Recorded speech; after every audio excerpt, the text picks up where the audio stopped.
Yang saya jelaskan malam hari ini adalah lanjutan, masih satu tema dengan khotbah saya yang lalu tentang kekudusan Alkitabiah.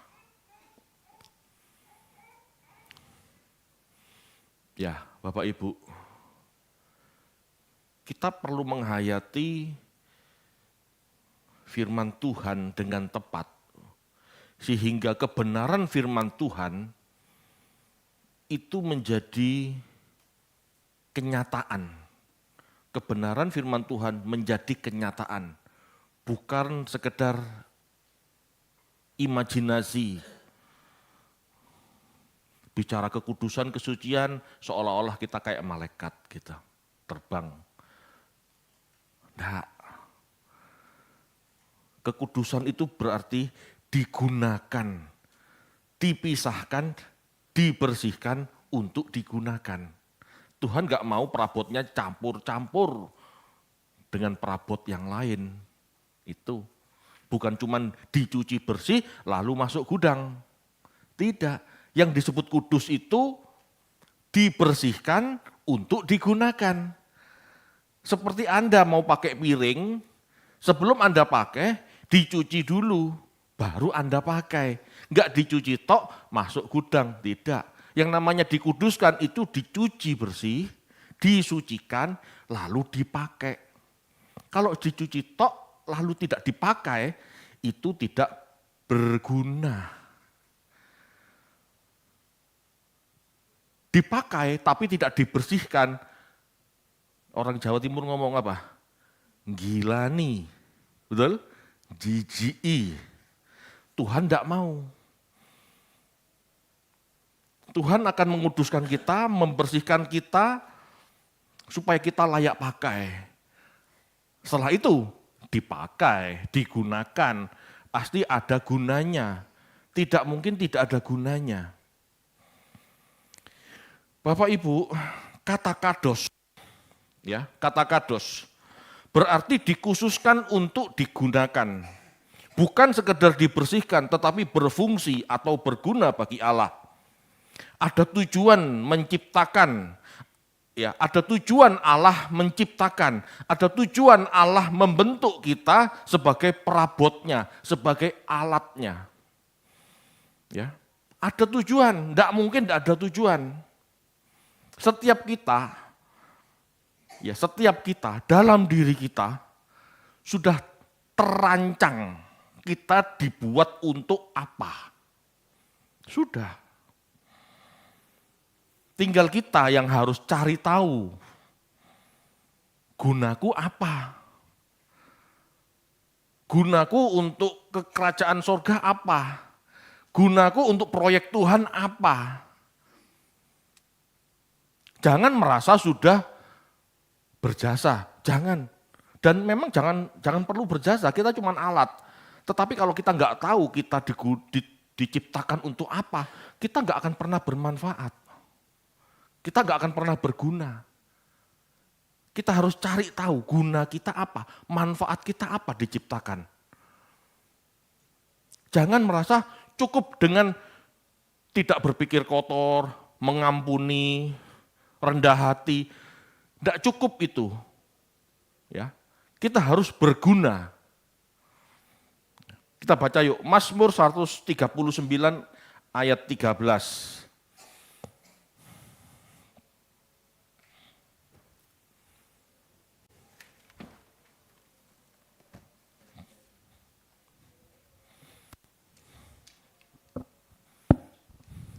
Mazmur 139 ayat 13.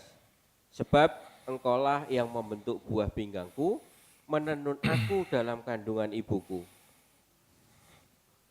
Ya, pemazmur mengatakan, sebab engkaulah yang membentuk buah pinggangku, menenun aku dalam kandungan ibuku. Ingat, ada beda antara kata bara dan kana. Di sini kana, membentuk di situ bahasa aslinya kana, bukan bara. Bukan dari tidak ada menjadi ada, tetapi Membentuk dalam arti memproses. Seperti bayi yang dikandung seorang ibu, itu dikatakan, menenun aku dalam kandungan ibuku. Menenun, membuat, membentuk, itu kana. Ya, bukan bara. Artinya, gitu ya, artinya manusia diciptakan tidak asal-asalan, tidak tercipta tanpa tujuan. Allah begitu teliti membentuk kita sebagai individu yang unik. Satu dengan lainnya beda. Jadi jangan pernah merasa hebat sendiri. Dengan merendahkan orang lain, kamu kok begitu, seharusnya kamu seperti aku. Tidak bisa. Kenapa? Setiap orang punya keunikan. Halo. Jangan sejajarkan orang lain dengan kita. Jangan anggap orang lain dengan kita. Jangan banding-banding ke. Itu lagu itu benar loh. Kita tidak bisa dibanding-bandingkan.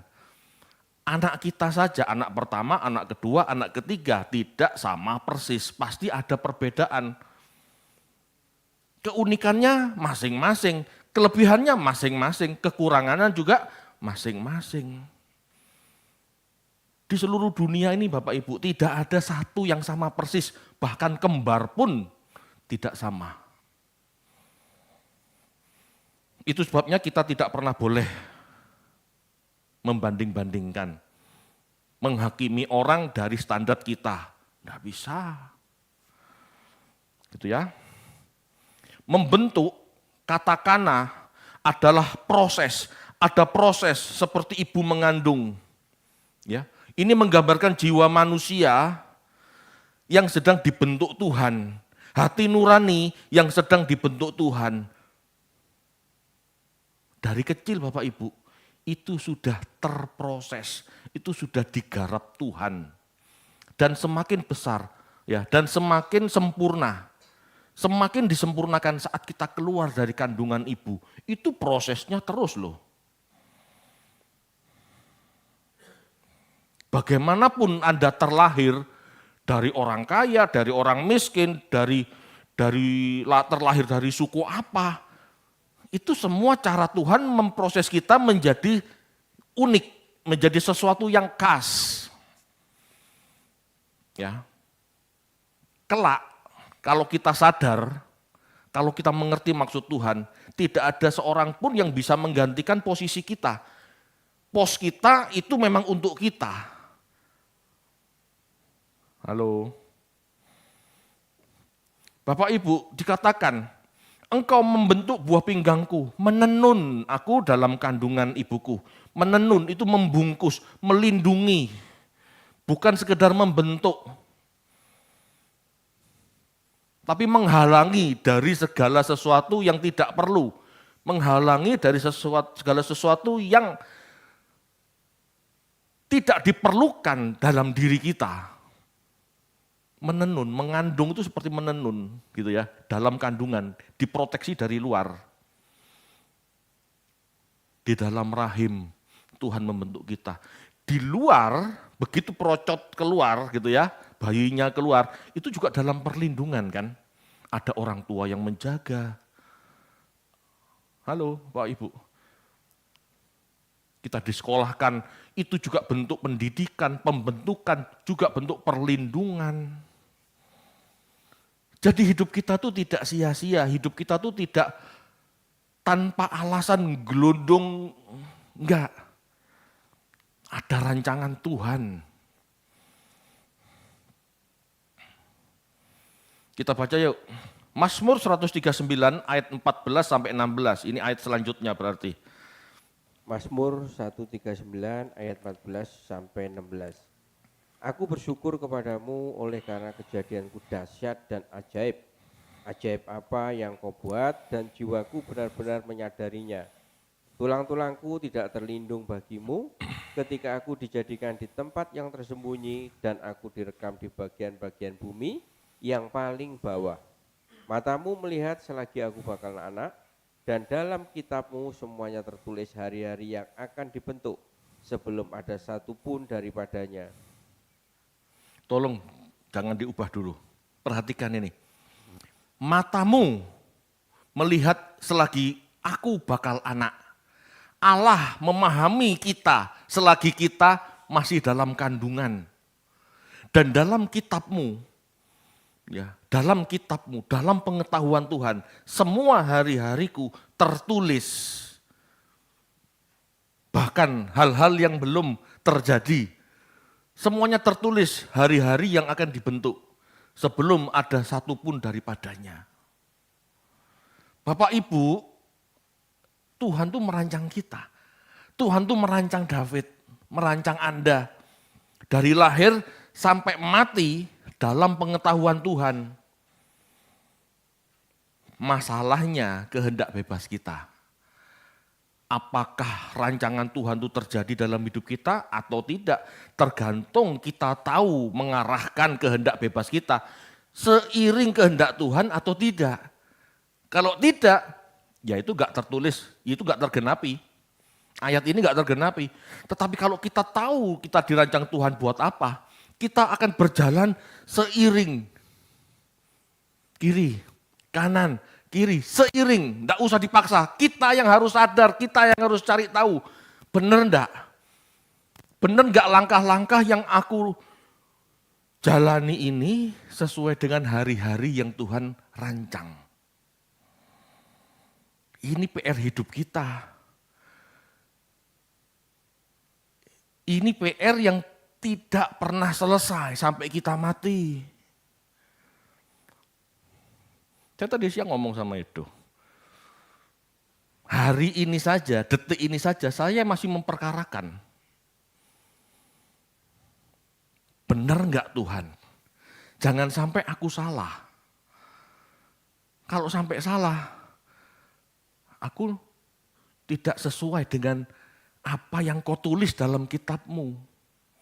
Aku memberontak. Bahaya loh.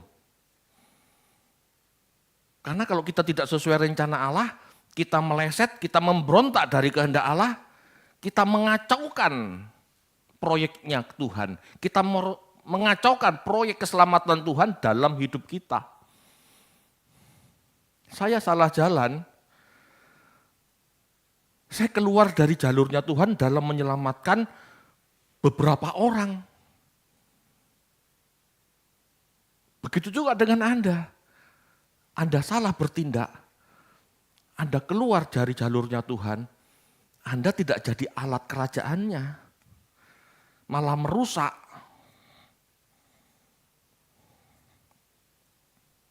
Bapak Ibu, Mazmur 139 ayat 14 sampai 16 ini menekankan kemahatauan Allah dalam menciptakan kita sebagai masing-masing pribadi. Ayat ini menunjukkan bahwa setiap individu dibentuk dengan unik dan disengaja oleh Allah. Bukan tanpa sengaja ya. Unik dan disengaja oleh Allah. Bahkan sejak dalam rahim itu sudah.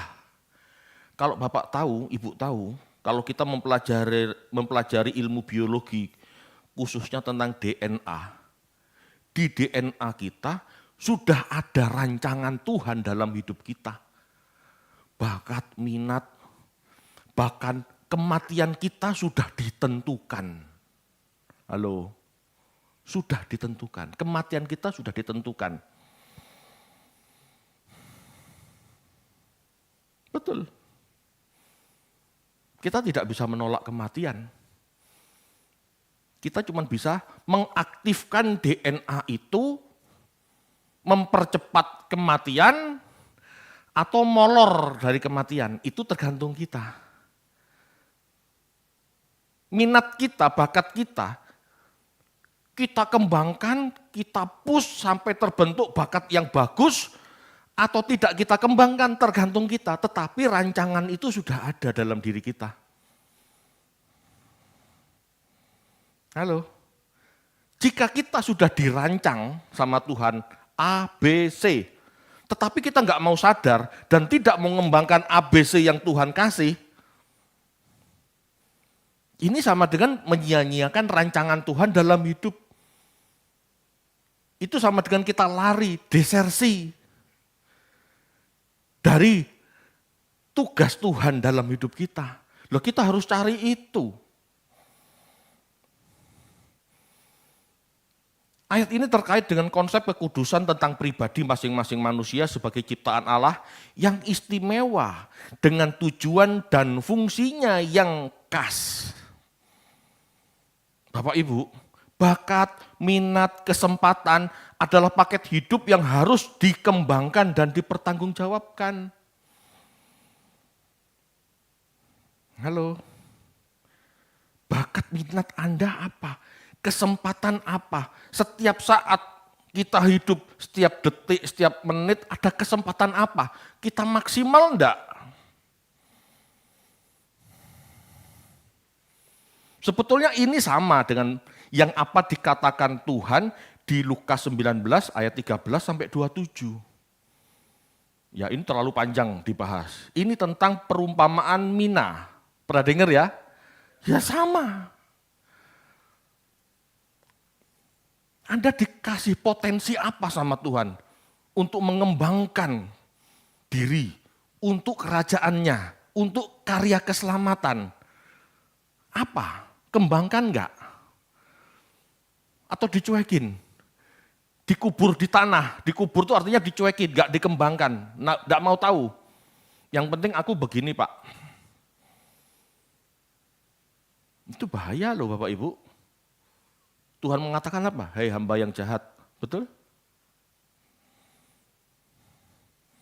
Kita harus tahu sampai titik aku memang dirancang Tuhan untuk di tempat ini. Loh, aku memang dirancang Tuhan untuk mengerjakan ini. Kalau bukan aku, siapa? Belum tentu ada loh. Memang ada orang-orang yang memang bisa disubstitusi, bisa tergantikan.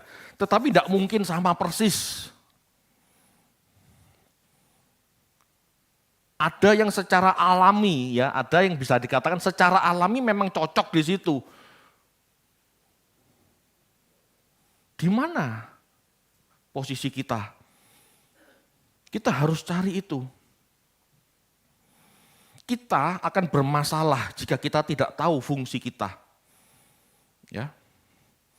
Bapak Ibu, kekudusan berarti hidup yang dipisahkan, diarahkan, dan dipersembahkan bagi Tuhan. Kekudusan itu bukan hanya berarti ritual ibadah, moral yang baik, gitu ya. Waktu dan kesempatan berbakti, waktu dan kesempatan beribadah maksudnya. Bukan cuma itu kekudusan. Ada tempat, ada penempatan, ada fungsi, ada tugas yang khas di mana kita hidup. Ada fungsi, ada tugas yang khas dalam sebuah komunitas.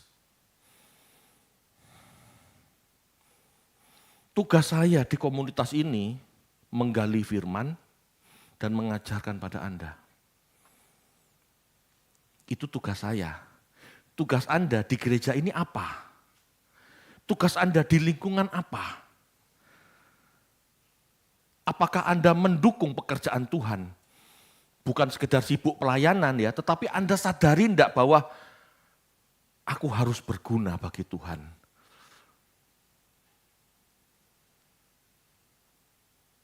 Keberadaan Anda di sebuah komunitas ikut mendukung keselamatan orang lain apa tidak? Jika tidak, Anda belum menemukan potensi Anda.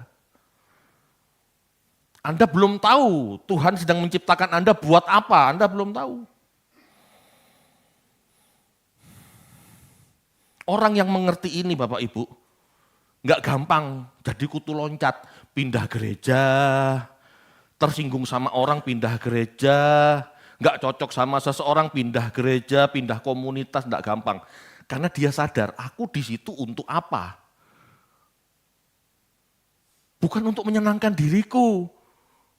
Aku di sini untuk menyenangkan Tuhan. Kalau aku pindah-pindah sesuka hatiku, maka aku menyenangkan diri sendiri. Jadi kalau Anda ditempatkan di sebuah komunitas, apa fungsi Anda untuk komunitas itu? Bagaimana Anda menyenangkan Tuhan di komunitas itu? Jangan selalu menuntut minta disenangkan. Halo Bapak Ibu.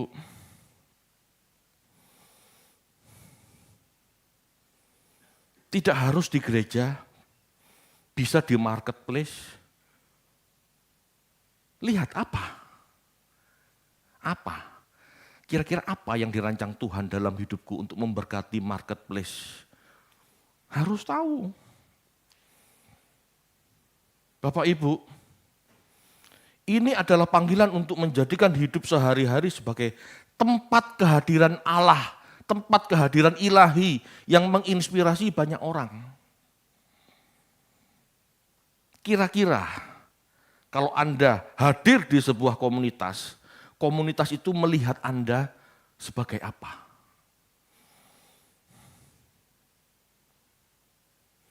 Sebagai tukang cari ribut atau sebagai orang yang membawa berkat? Nah itu kan harusnya kita tahu. Ya. Kita harus menginspirasi banyak orang.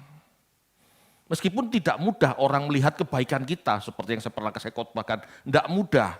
Tetapi kalau orang jujur, seharusnya bisa merasakan orang ini baiknya ini. Mungkin banyak disalahpahami, tetapi tujuannya baik. Kalau orang baik pasti bisa melihat kebaikan. Kalau orang tidak baik, pasti orang itu melihat keburukan orang lain terus. Pasti. Hatinya pahit. Sehingga melihat orang gak ada cocoknya. Jelek terus. Halo. Padahal orang kan tidak seperti itu. Setiap manusia itu punya kelebihan, punya kekurangan. Kalau orang baik pasti melihat kebaikan. Bapak Ibu, setiap orang yang terlahir unik dengan bakat, minat, dan kesempatan yang berbeda dalam hidupnya, pasti memiliki tujuan dan fungsi dalam pemerintahan Allah di bumi. Pemerintahan Allah itu jangan nunggu besok di LP3, karena Tuhan juga ngomong, datanglah kerajaanmu, jadilah kehendakmu di bumi seperti di sorga. Jangan nunggu di LB3 dan jangan buru-buru ke LB3, karena kita harus berguna dulu di bumi ini. Halo, Paulus mengatakan mati adalah keuntungan jika kita hidup seperti Kristus. Hidup adalah Kristus, mati keuntungan. Jangan mati dulu sebelum seperti Kristus.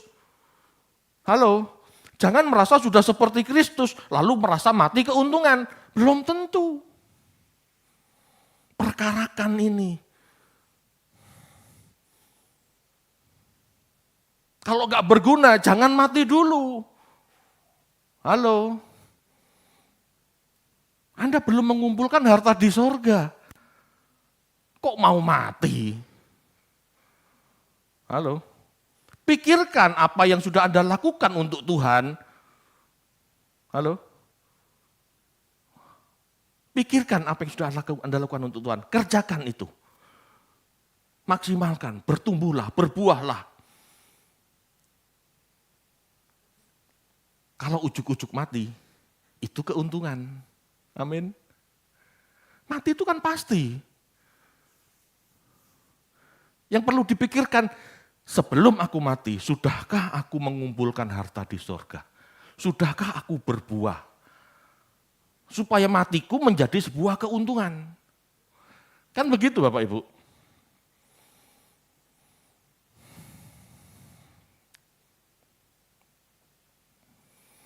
Allah menciptakan kita dengan tujuan.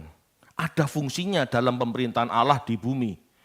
Setiap perabot di bait Allah memiliki fungsinya masing-masing. Ya, seperti fungsi perabot di bait Allah. Kaki dian, meja roti sajian, itu ada fungsinya. Masing-masing ada fungsinya. Mesbah, ukupan, apa segala macam. Itu ada fungsinya. Jadi tidak mungkin Anda di kerajaan sorga di bumi ini tidak ada fungsinya. Pasti ada fungsinya. Kita harus menggali bakat, minat, potensi kita masing-masing. Sebab itu sudah ada di DNA kita, sudah tercatat, Tuhan sudah rancang. Salah satu yang membuat saya tetap percaya Tuhan itu ada, karena di dalam DNA sudah ada rancangan soal manusia itu. Siapa yang buat? Benar nggak? Kecuali manusia itu tercipta kosongan, gelundung gitu, ya lain. Ini enggak. Setiap manusia lahir itu sudah ada rancangan. Lah siapa yang merancang DNA kita? Kuatnya di mana, minatnya apa? Loh, matinya kapan? Lah siapa yang merancang itu?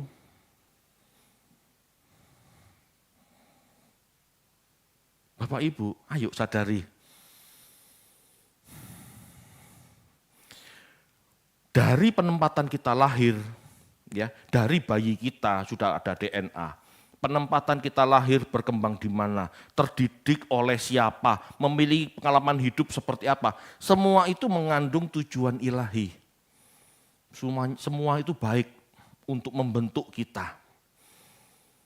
Bapak Ibu, setiap orang itu punya bakat, minat, kesempatan. Ini penjelasan paling mudah untuk memahami apa fungsi kita. Ya. Memang tidak sesederhana ini, tetapi ini cukup membantu, menolong kita memahami apa fungsi kita dalam sebuah komunitas. Apa kita diciptakan sebagai apa oleh Tuhan, kita bisa tahu. Karena tidak mungkin Allah menciptakan sesuatu yang berbeda dengan rancangannya, tidak mungkin.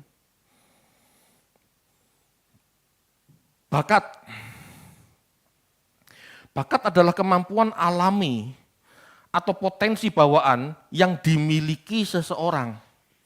Jadi seseorang sejak lahir itu sudah punya kemampuan alami yang berbeda dengan yang lain.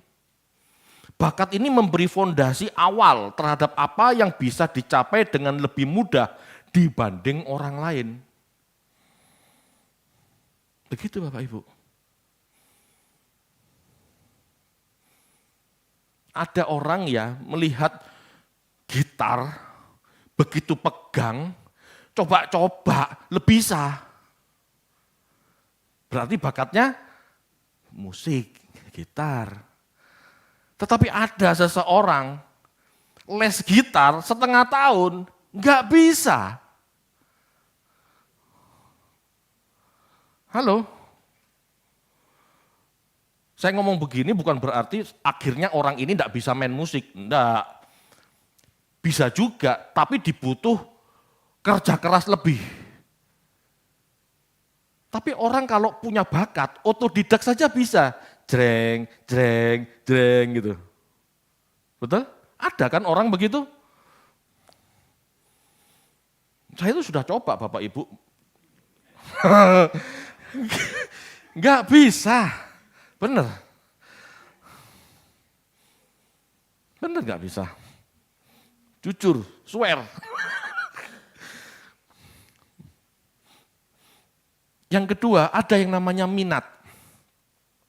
Minat adalah ketertarikan dan dorongan emosional terhadap suatu bidang atau aktivitas.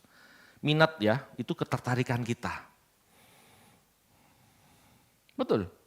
Saya itu berminat loh sama musik, betul itu.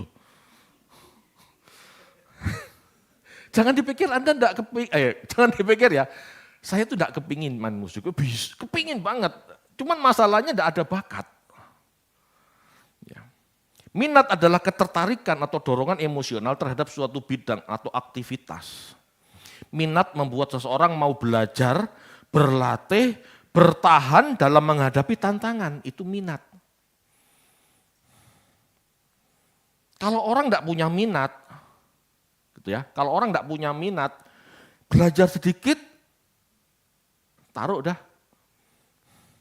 Betul. Itu orang enggak punya minat. Kalau orang punya minat, dia akan berusaha terus, dia coba. Setengah tahun enggak bisa, dia coba.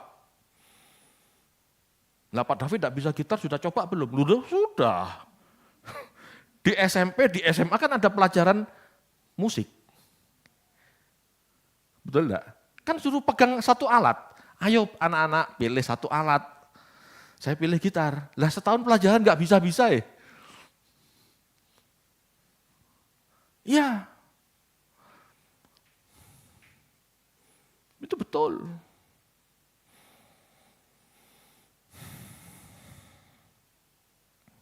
Lalu ada yang namanya kesempatan. Kesempatan itu meliputi akses terhadap sumber daya. Ya, akses terhadap sumber daya, lingkungan yang mendukung, serta peluang belajar dan berkembang. Kesempatan itu terhadap lingkungan, sumber daya, peluang belajar, ya, itu kesempatan. Tidak semua orang punya kesempatan yang sama. Halo, ada orang kesempatannya kuliah, itu kesempatan. Ada orang tidak punya uang, tidak punya kesempatan kuliah. Ya dia tertutup untuk kesempatan kuliah. Tetapi bukan berarti dia tidak punya kesempatan untuk hal lain. Paham ya? Itu kesempatan. Seseorang bisa memiliki bakat dan minat, tetapi tanpa kesempatan, potensi nggak bisa optimal. Potensi tidak bisa optimal. Saya punya, gini, saya melihat diri saya punya bakat, saya punya bakat pelajaran sejarah. Saya kalau mendengar sejarah, dalam pikiran saya sudah tergambar. Saat itu seperti apa, bagaimana, sehingga saya nggak terlalu bingung. Ya, itu bakat saya. Saya bingung dulu, lah buat apa bakat seperti ini?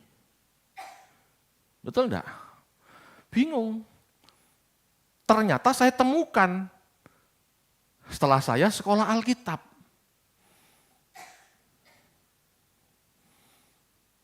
Saya kepingin Tuhan mengerti kebenaran firman-Mu, saya kepingin Tuhan mengerti Alkitab-Mu. Saya capek dibujuki banyak pendeta. Betul itu. Kenapa saya mau belajar Alkitab? Saya kepingin tahu kebenaran Allah, saya punya minat. Di situ saya merasakan bakat saya ini menunjang minat saya. Apalagi ada kesempatan saya sekolah teologi. Halo, ada bakat, ada minat, ada kesempatan. Saya tahu panggilan saya. Apalagi saya dipanggil Tuhan melalui hamba Tuhan. Jadi sebelum saya diminta Pak Tony dan teman-teman di sini untuk jadi pendeta, gembala, saya di negara sudah dinubuati hamba Tuhan. Faith, Allah mau pakai kamu siap. Ya sudah mau ngomong apa? Ya amin, gitu aja kan. Dan itu dikonfirmasi. Dengan saya diminta jadi gembala. Nah kalau saya sudah tahu ini, mau keluar dari jalur ini, enggak berani Bapak Ibu, udah dikunci.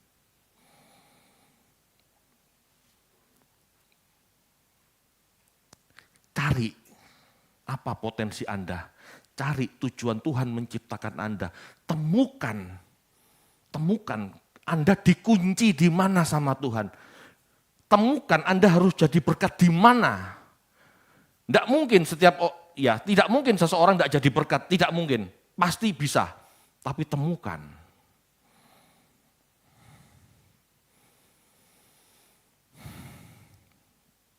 Tolong gambar yang saya siapkan dimunculkan.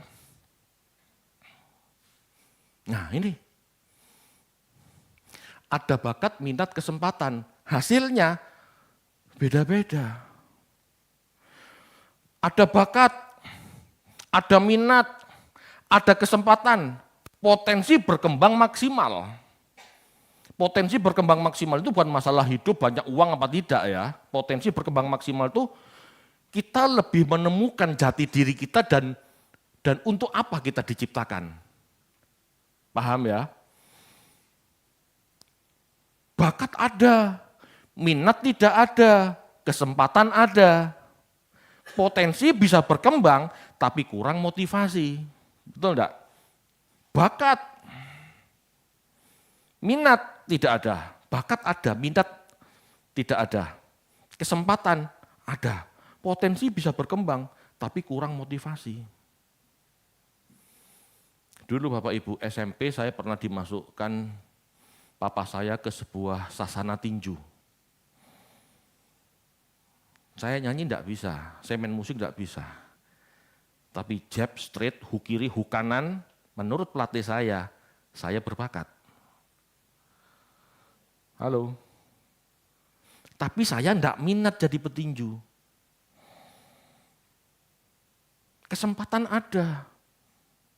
Pada suatu saat saya mau masuk SMA, papa mama enggak punya uang untuk nyekolahin saya.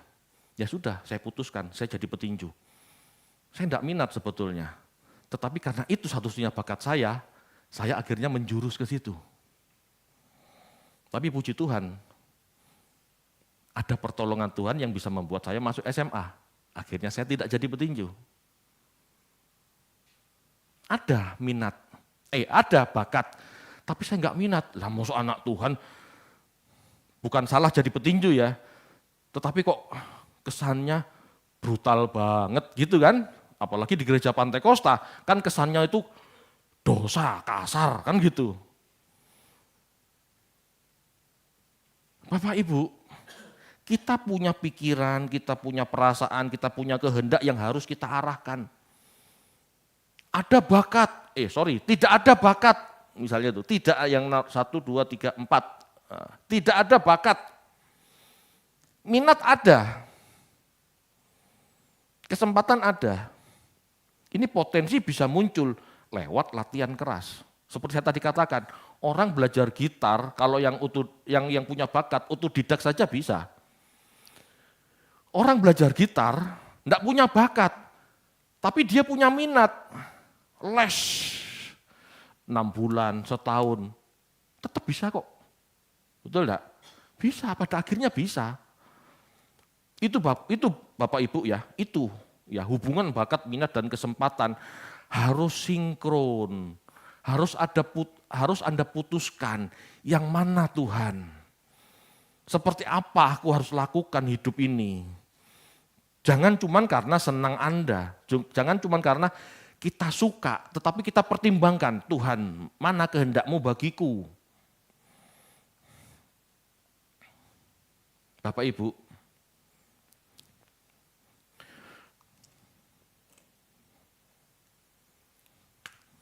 sebetulnya loh ya, kekudusan sama dengan kesucian moral plus potensi. Kekudusan itu.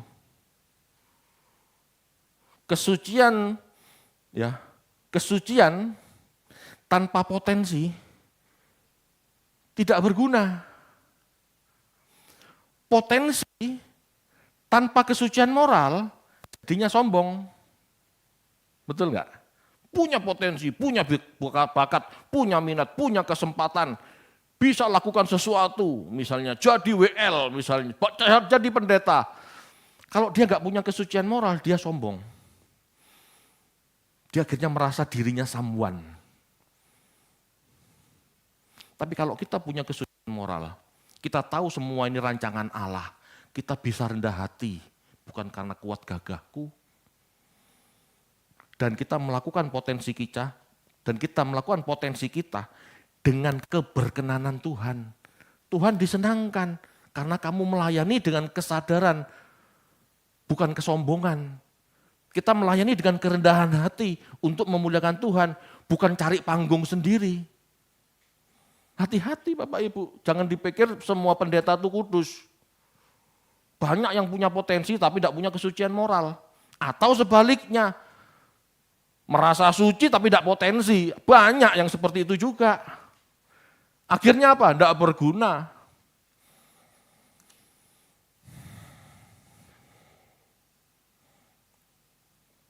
Bapak Ibu, belajar kitab suci, berdoa, evaluasi diri, itu membantu kita menemukan panggilan kita.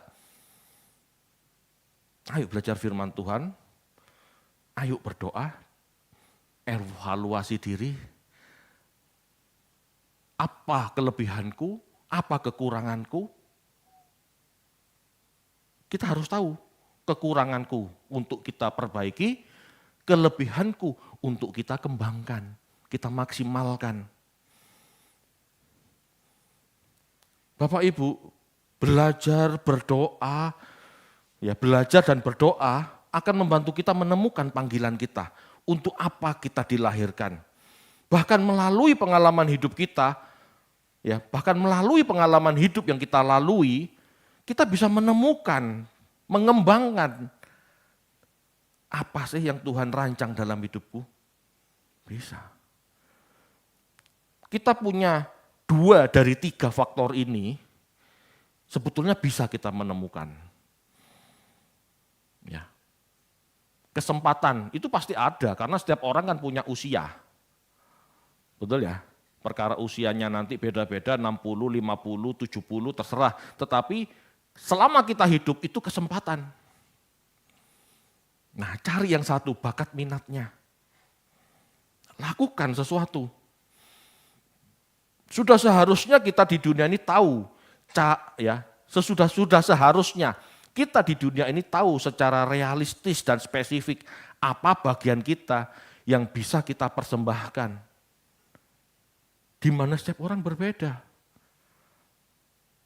Makanya nggak bisa dipaksa. Halo, Pak David ayo main keyboard, nggak bisa. Itu bagiannya Cilili. Sama begitu juga sebaliknya. Cilili ayo khotbah. Pusing. Nggak bisa dipaksa Bapak Ibu. Setiap orang pasti punya potensi. Ya, setiap orang pasti punya. Potensi itu segala hal untuk berbuah, segala hal untuk menjadi berkat, segala hal untuk menopang keselamatan, itu potensi. Jika kita sadar akan bakat, minat, serta kesempatan yang ada, sesungguhnya sudah bisa menggambarkan fungsi kita. Ayo Bapak Ibu. Orang percaya adalah perabot di rumah Allah untuk suatu tujuan yang baik, yang mulia. Ya, kita sudah baca itu 2 Timotius 2 ayat 19 sampai 21. Kekudusan artinya kesucian akan kehendak Allah.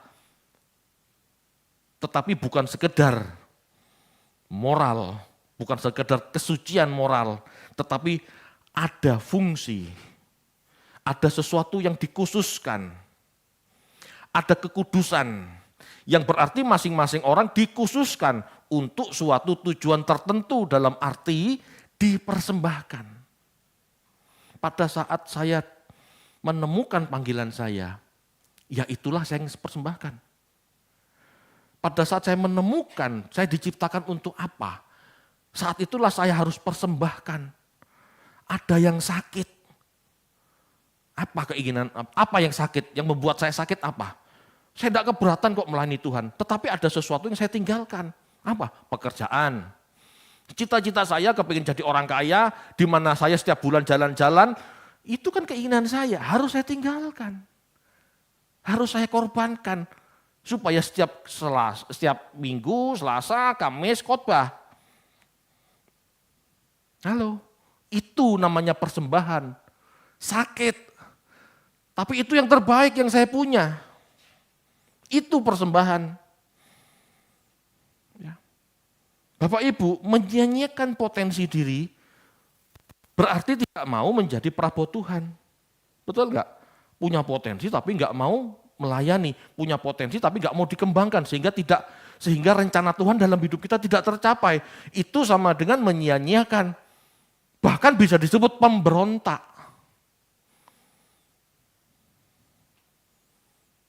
Bapak Ibu,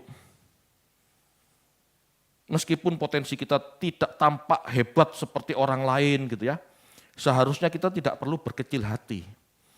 Sebab yang Tuhan lihat itu adalah jadi apa kita seperti rancangannya. Bukan jadi apa kita seperti orang lain. Saya pernah ngomong sama Bu Rahel enggak usah berkecil hati ngurusin orang gila. Kalau saya suruh ngurusin orang gila, saya bisa jadi gila. Benar enggak? Itu Bu Rahel, unik Bu. Jangan berkecil hati melayani Tuhan di tempat terpencil, ngurusin orang yang ketawa sendiri. Jangan berkecil hati, itu punya kemampuan khusus. Lakukan dengan setia, yang penting Tuhan puas, selesai.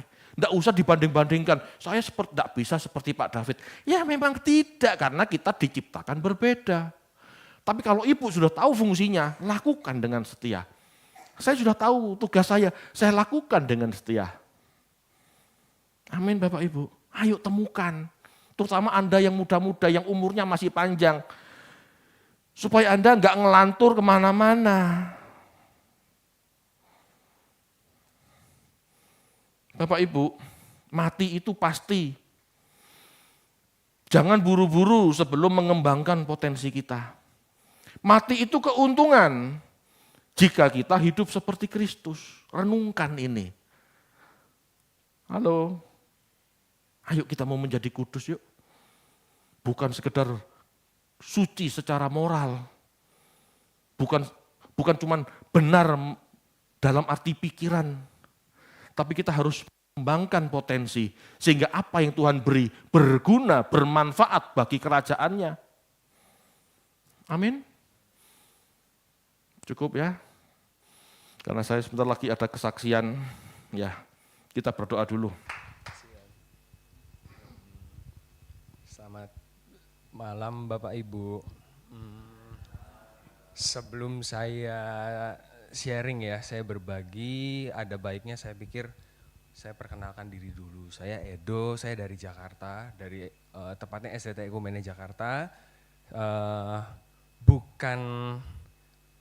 Bukan suatu kebetulan saya ada di sini. Saya ini di sini karena saya mahasiswa semester 7 dalam rangka memenuhi mata kuliah PPL atau praktik pengalaman lapangan. Jadi saya di sini itu bukan nyasar, tapi tapi ini bagian dari tanggung jawab akademik saya. Sebelumnya saya dikenalkan salah satu rekan saya di Jakarta yang tahu komunitas ini, lalu saya diperkenalkan sama komunitas ini gitu, dan saya ikut dengar khotbah dari Om David, ikuti pelan-pelan gitu. Saya merasa tuh pengajaran ini belum pernah saya temukan di mana-mana gitu. Ini sesuatu yang baru buat saya, dan saya merasakan apa yang diajarkan Pak David ini, diajarkan Om David itu benar-benar sesuatu yang baru dan mengubah pola pikir, membuka pikiran gitu, bahwa Om David kan seperti yang kita tahu ya, selalu menekankan berpikir logis, yuk mikir yuk kita perkarakan gitu loh, yang kayak gitu-gitu ya, dan itu sangat memberkati buat saya. Dan sejujurnya saya kesini tuh saya karena merasa diberkati dari pengajaran Om David, saya mengajukanlah ke kampus gitu, dan kebetulan saya diperbolehkan. Lalu tibalah saya di sini, saya tinggal bersama Om David sekeluarga.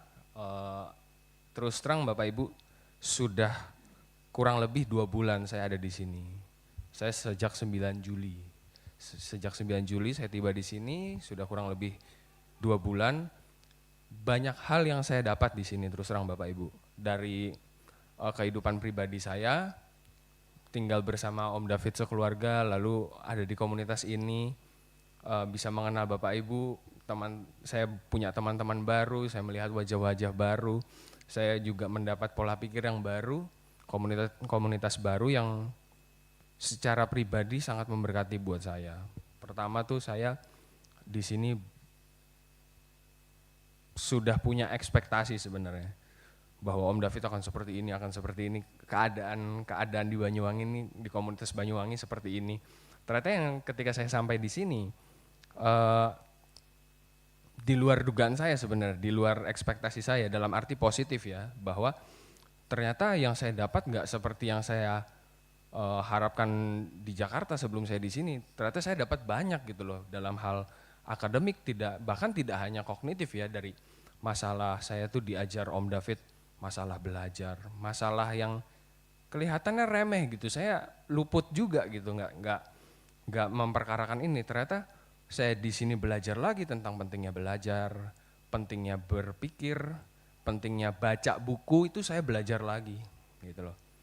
Saya bisa memaknai artinya rendah hati, artinya bersedia diajar atau dididik, dan saya lebih bisa menghayati apa yang saya peroleh di Jakarta.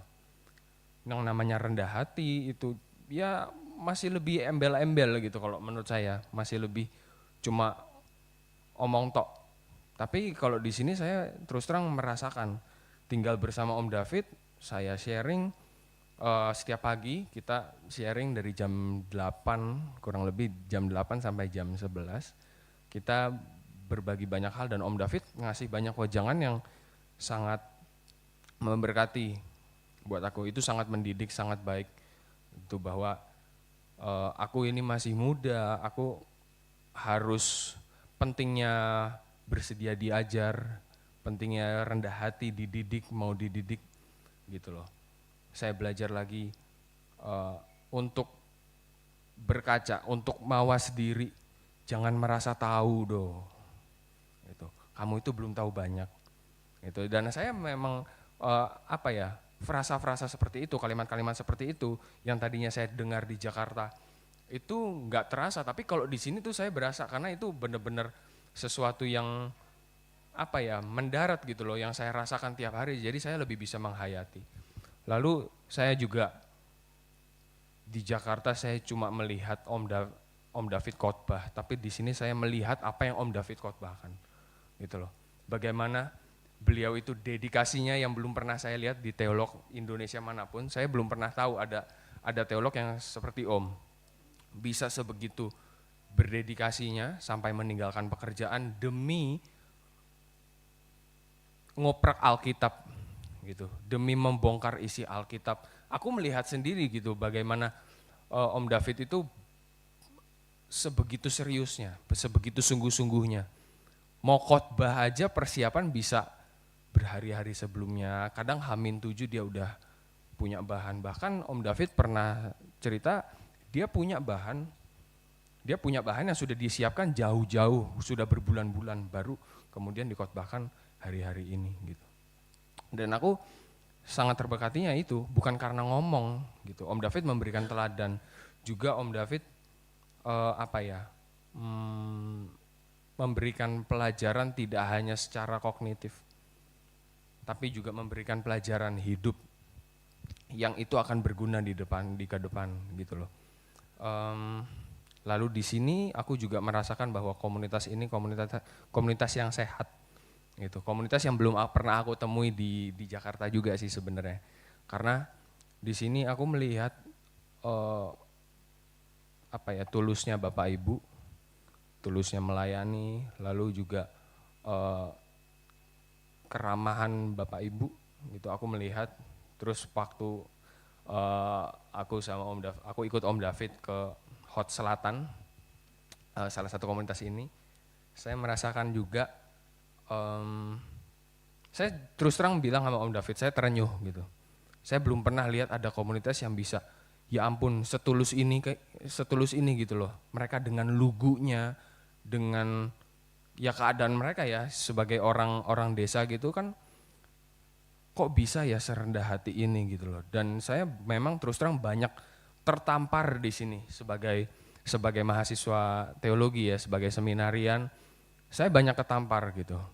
Apa yang tidak pernah saya pikirkan sebelumnya di sini malah langsung diperhadapkan dengan realita gitu loh. Bahwa aku tuh melihat keadaanku yang masih carut marut itu bener-bener aku bisa lihat. Kurangnya baca, kurangnya belajar. Lalu kecenderungan mahasiswa teologi pada umumnya kan pengen khotbah. Yang namanya PPL tuh pengen khotbah, pengen berdiri di mimbar. Selama saya kurang lebih 2 bulan di sini, saya jadi takut. Terus terang aja saya ngomong sama Om, aku takut Om. Aku jadi nggak pengen khotbah gitu. Karena tahu betapa aku ngelihat Om David tanggung jawabnya gitu loh. Bisa seserius itu bahwa khotbah itu bukan sesuatu yang main-main do. Gitu. Aku juga diajar untuk memperkarakan seperti yang tadi Om khotbah gitu. Aku jadi belajar, oh ini pentingnya ya gitu loh. Jadi aku di sini evaluasi lagi. Iya ya, untuk apa ya aku masuk sekolah teologi?